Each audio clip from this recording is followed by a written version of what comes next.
فاقض ما أنت قاض إنما تقضي هذه الحياة الدنيا إنا آمنا بربنا ليغفر لنا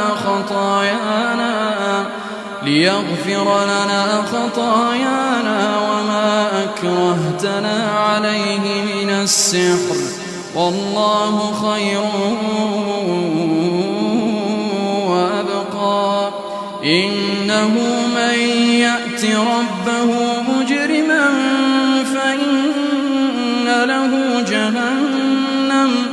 فإن له جهنم لا يموت فيها ولا يحيا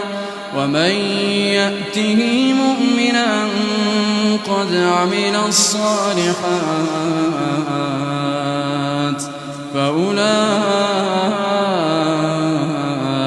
لهم الدرجات العلى.